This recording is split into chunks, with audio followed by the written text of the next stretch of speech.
Let me tell you something. The scale is not the reason why you will lose weight. The scale will not help you to get rid of binges.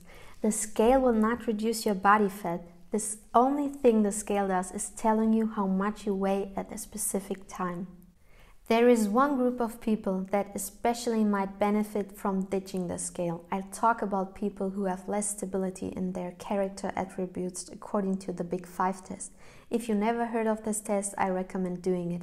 It will help you to understand yourself better and why you react in a certain way. I will link one test in the show notes. This group of people is higher in neuroticism. No personality trait is better or worse, they are just different. How high or low a person is in stability reflects their resilience.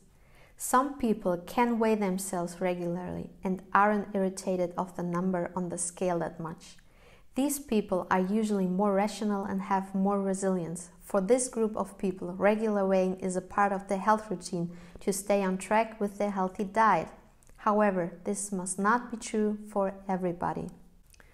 In my personal experience, people that rank higher in neuroticism, also known as having less stability, can get very panicky if there is a slight change on the scale. Usually they react with some form of restriction. For example, they start to restrict their food intake, especially their starch intake. However, restriction is the last we should aim for because it switches on your famine defense mechanism, and as a result, your nervous system sends out binge urges. I talk more about the famine defense mechanism in a video I linked in the show notes. I had the best weight loss success as I started not to weigh myself anymore. To be more specific, it was a fat loss success and in my body recomposition.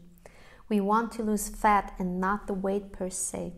The reason for that was not by ditching the scale itself, but due to the positive behavioral changes I made by not weighing myself anymore.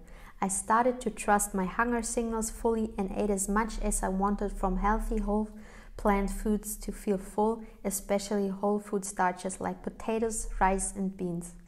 I do not mean stuffed. So you might think, but how did she lose weight then? First of all, I started to lose weight because my binges stopped. When you stop restricting your food intake and stop skipping meals, your binges will disappear. Without the binges, I got rid of the extra calories, and let's face the truth, a weekly binge can lead to a calorie surplus of thousands of calories, even if you restrict your calorie intake days before and after a binge. Let's talk about daily weighing and why it is unnecessary. Stepping on the scale daily is a waste of time because you can only lose 1 to 2 ounces of fat per day. All other weight fluctuations are due to water retention, for example, when you ate a higher salt intake than usual. Another reason could be water retention in females during their menstrual cycle coming from hormonal changes. On top of that, you can be full of a couple of pounds of stool. Let's face it, if you're eating an unprocessed whole food plant-based diet, you have more food in your system that needs to be digested. People who come from a low-carb diet to a whole food plant-based diet sometimes panic because the scale goes up a couple of pounds the first few days. This is due to extra stored up glycogen in the body, which is not fat. Furthermore, by eating a whole food plant-based diet, you eat larger meals and more fiber passes your digestive system. This is also weight on top. But in the end, you will lose steadily weight by eating a whole food plant-based diet when you have excess weight to lose. Furthermore, the weight helps track the progress, but the number itself does not reflect your body fat alone. We want to lose body fat and not water weight. It's the body fat itself that makes the most significant difference in your body composition. Another thing worth mentioning is the difference in body types. Place 10 women with the same weight and height next to each other. You will quickly notice that their figures all look different. For example, woman A may look slightly chubby and woman B with the same weight looks toned because she does resistance training for years. Muscles weigh more than fat but have less volume. Search for body types online.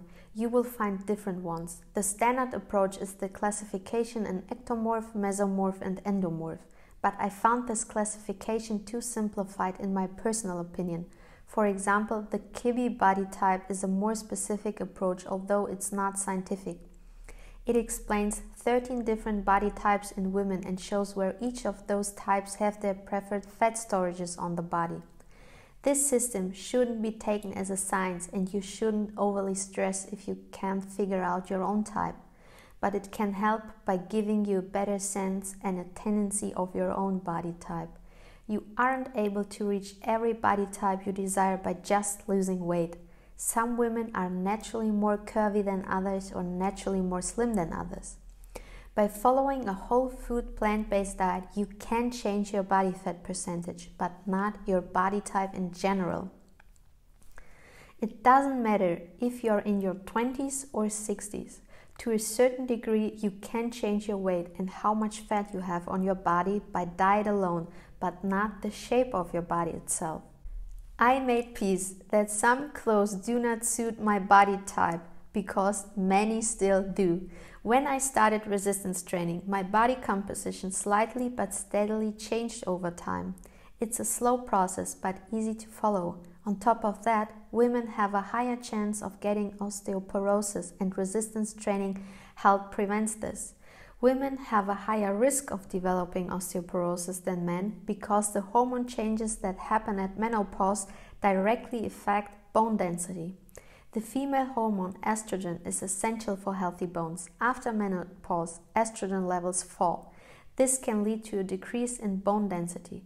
Strength training increases bone density by putting stress on it. It puts stress on the bones that nudge bone-forming cells into action. In my 20s, size 0 models were in trend. I tried to reach such body type, but it was impossible. The reason for that is predicted in my genes I cannot change. By accepting this fact, I let my body do its job. I have to live with my body for the rest of my life. Getting in peace with your body type doesn't mean you have to accept the status quo. Your weight is highly predictable by genetics, but they do not determine it. You can make the best of your situation. By doing so, you invest in your health and general well-being. This is something you can start to do at any age. It's never too late. You will notice if you gain or lose weight. You don't need a number to tell you this. Our ancestors never had a scale. A scale is kind of a trap you can't find yourself in. It's a modern invention, and you can get trapped by a specific number on the scale. If the number is the one you desire, you get esteem. If not, you're low on esteem. Get esteem from doing the right things, which means eating a healthy diet and reaching a healthy BMI range for your specific body type. Weighing yourself can set you up into the ego trap as well. This is a concept by the psychologist Dr. Doug Lisle. In short, the ego trap is a situation where others have higher expectations of your outcome than you have for yourself, in this case, losing weight. Maybe you want to reach an unrealistic specific number on the scale that your genes do not predict. Every time you try hard to reach this number, but because it's hard to keep this weight off, you sabotage yourself because you set the bar too high. Instead of just eating healthy foods as much as you desire to feel full and satisfied and see where your BMI naturally falls, you reach towards junk food because you restrict your food, which is hard to do for the rest of your life. Now you are procrastinating if you should eat healthy or not. By not eating healthy, you have nothing to lose in terms of status, and you just keep the status you already have. Nobody can say that you failed because you didn't even try. But if you eat healthy again, you may lose some status because you cannot reach the specific weight you desire by doing so. In fact, you can reach a healthy weight, but maybe not the one you think is healthy. Lowering the expectations can help you reach health in general and a healthy body weight for your specific body type, so be aware of this trap. You can learn more about the ego trap in a separate video I linked down below. If you still decide to weigh yourself regularly, then once a month is enough. Weigh yourself 3 days in a row and take the average. That's it. Or ditch the scale out of your house if stepping on it makes you feel miserable. My last tip for you is the following. It doesn't matter which goals you want to achieve in your life. You will make better choices along the way by knowing your own personality. There is no right or wrong personality, only individual solutions for each one. I hope this knowledge helps you to make better choices for your health. If you need help with this, let me know.